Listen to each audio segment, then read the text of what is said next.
Hello, this is Darrell Castle with today's Castle Report. Today is Friday, June 26, 2020.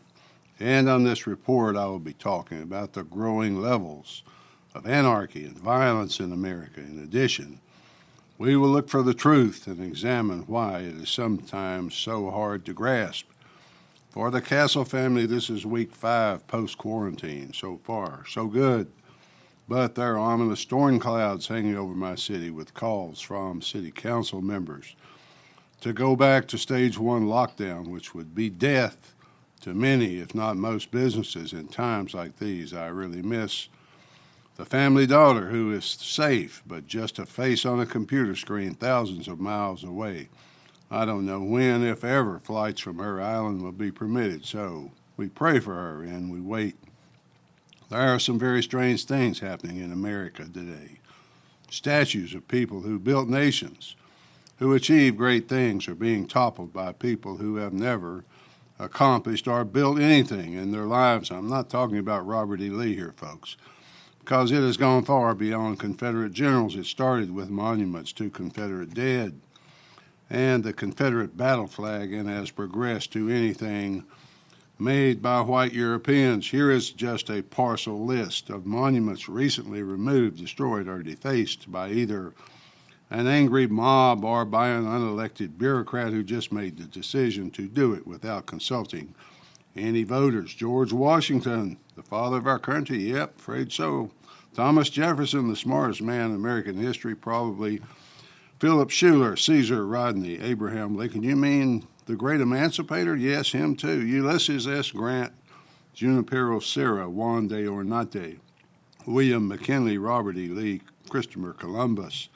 He sailed the ocean blue, but he is gone now. Stan Watty, Miguel Cervantes, the writer of Don Quixote, the most popular book ever except for the Bible. Queen Isabella of Castile, Diego de Vargas, Francis Scott Key of the Star-Spangled Banner fame, the Texas Rangers. The Texas Rangers, they're them too. The Orville Hubbard, Jerry Richardson, the Richmond, Virginia Police, Delaware law enforcement, Oregonian pioneers, Oregonian pioneer mothers, John Suter, Theodore Roosevelt, and Raoul Wallenberg. Raoul Wallenberg, his statue was because he was a Swedish man who rescued literally tens of thousands of Jews from the Holocaust and from the grasp of the Nazis. All those are just a partial mention of the statues to commemorate these people that have been destroyed. Cities across America and Europe have allowed mobs to pull down and vandalize and destroy statues of historical figures from different walks of life. Cities could stop it if they choose to, but no one in the media is asking them why they do not. The statue of Raoul Wallenberg in his native Sweden, donated by Jews who survived the Holocaust, torn down and destroyed. No one presumed to be white or to represent Western civilization has been spared. President Trump, upset because of vandalism of iconic monuments in the nation's capital, including Abraham Lincoln, Thomas Jefferson, and the World War II Memorial, signed an executive order allowing federal authorities to arrest and prosecute those who vandalize federal property, whether out of genuine concern or just virtue signaling. To his base, Washington, D.C. is a federal protectorate, so no such order is really necessary for federal authorities to act. Just a little guts. Some city mayors are starting to have second thoughts about allowing anarchy in their cities. At first, they seem to have some degree of sympathy, even admiration for the goals of the mob. But these things have a way of escalating and becoming all-consuming. I suppose they learned the hard way that just because you're down with the cause does not mean the cause is down with you. In addition, lots of private tax-paying citizens get caught up in the mob's effort to destroy civilization. In Minneapolis, where this all started, people used to be able to live peaceful. Middle America lies, but no more.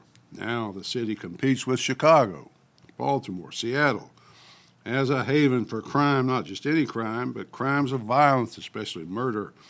When it was limited to minority neighborhoods, as it is in Chicago, the city was apparently willing to put up with it, but now it's all over. The progressive enclave of Minneapolis, and so they're tired of it. In downtown Minneapolis, where I've spent many days, many happy days, visiting friends, attending ball games, attending the Ron Paul convention there in 2008, white liberals hunker down, afraid that the violence and despair they've encouraged elsewhere will finally reach them.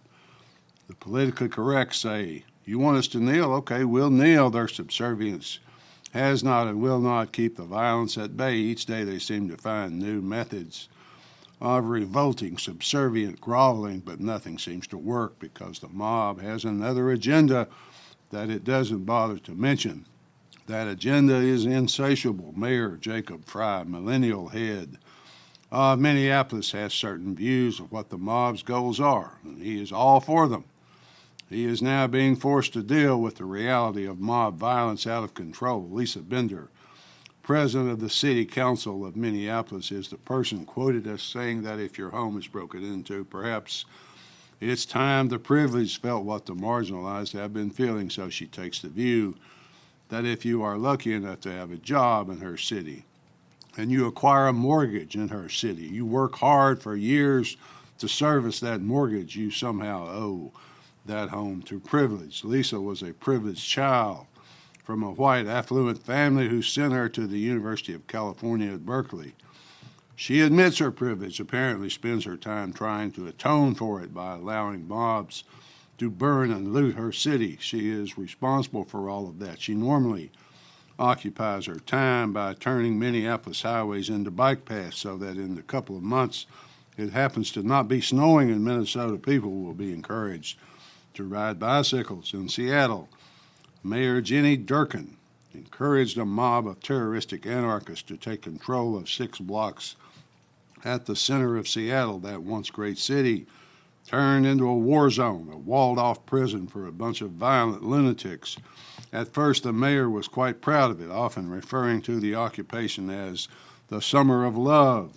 The lunatics declared their 6 blocks as a separate nation without any police, although many of them were armed with semi-automatic rifles. The mayor told the nation she was tolerant of them because they were opposing racial inequality and police brutality. Now she says she is, quote, negotiating to bring the Capitol Hill occupied protest zone to an end, end quote. The violence, including accusations of murder and rape among the Summer of Love, forced her hand, I suppose. The cumulative impacts, quote, by the way, the cumulative impacts of the gatherings and protest and nighttime atmosphere and violence has led to increasingly difficult circumstances for our business and residents, end quote. So what does all that mean? Well, let's attempt to interpret for her. Progressive word. She said she's getting so much pressure from business about lost tourism dollars, from residents afraid of the violence and third world conditions. She simply had to act. I wonder what negotiating to bring the protest to an end really means. My guess is it means let's find out how much money it takes to make all these highly principled anarchists go back to their parent-funded Ivy League universities.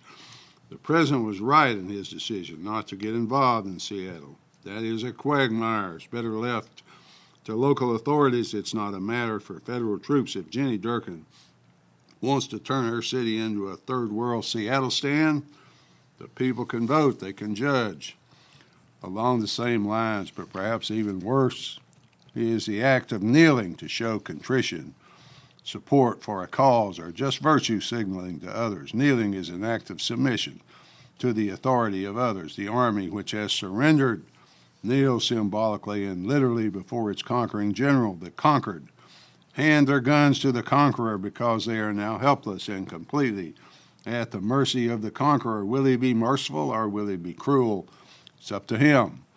The act of kneeling is also an act of the acceptance of slavery. The one who kneels is indicating his acceptance and acknowledgement of his status of slave. My advice to any American is to kneel before God, but not man. The truth is so very important, and unless we're willing to face it, to examine it, to determine if it really is the truth, we will never solve our problems. We certainly do not like to look at the truth. Sometimes we avoid it at all costs, but if we do, how can we know the real source of our problems? Would we really prefer to base our lives or futures our children's futures on lies told to us by a media with an agenda we may not even be aware of. Sometimes we evade the truth because we are afraid of what it might say about us. Perhaps it will reveal an answer to our problems that we consider worse than the problem. But nevertheless, there it is, unchanging. Reality is something that is also hard for us to admit at times, to accept at times. The science fiction writer Philip Dick once said, quote, reality is what continues to exist whether you believe in it or not, end quote. That is the best description of reality that I've heard. An example would be the question of whether God exists or not. The fact that you may choose not to believe in the existence of a creator God who is personal and who has a claim on you has nothing to do with whether God exists or not. We may lie to ourselves all we want, but in the end, reality is right there in front of us, ever present, ever unchanging. It is at least unchanging until we face it with a determination to make changes. Another reason for all this racial and political division, at least bordering on hatred, is because it is a tactic of the relatively Cold War in which we are now engaged. Right now, the warfare is primarily one of information, but it could go kinetic at any time. The people who conquered Seattle were apparently trying to provoke kinetic warfare, but they were unsuccessful. That's probably why they made a big internet and mainstream news show of distributing AR-15 rifles to their members. I guess firing an AR-15 in combat is something they teach up at Harvard now. Despite many attempts to provoke one, the kinetic war has not started. One way to prevent open warfare is to continually accept any demand, then grovel before those making the demands. The result of that tactic is that the demands never stop. They just progress to the next level. That brings me to the information war, which is now being lost by using the tactic I just mentioned. An example of just progressing to the next level of demands would be after the destruction of the monuments I mentioned earlier, one of the leaders of the Black Lives Matter movement, Shaun King, Mr. King, said that Jesus had to go as well. Yes, that's right, folks. No more Jesus. No more statues of a white European that we choose to call Jesus, he said. Not just the statues, though, because they exist mainly in the Catholic faith, but other symbols as well, such as stained glass windows. I'm actually glad he did that. I'm glad he said it, because it will be enough to awaken black churches and Christian leaders. Perhaps it'll be enough. Maybe it'll be enough to awaken them that there is an information war going on. I wonder if black lives really do matter to the political left. What about the pregnant black mothers? The babies they carry inside them, do they matter? An estimated 90,000 black babies were killed by abortion right inside their mother's wombs in America last year. Do they matter? What about the young black males killing each other at an alarming rate of 25,000 per year? Do they matter? My guess is that they do not fit within the parameters of the information war now being fought. Then we have the group calling itself Antifa, which stands for anti-fascist. If you're not with them, then you must be a fascist. They call their enemies, defined as non-believers, Nazis and fascists, but they are primarily financed by the resources of a Nazi collaborator who bragged and laughed about helping the Nazis steal the assets and lives of his fellow Jews on a YouTube video. Finally, folks, never let go of the truth. It is such a rare commodity these days. It's even hated by many people. But there it is, as long as we remember that it once mattered to us. At least that's the way I see it. Until next time, folks, this is Darrell Castle. Thanks for listening.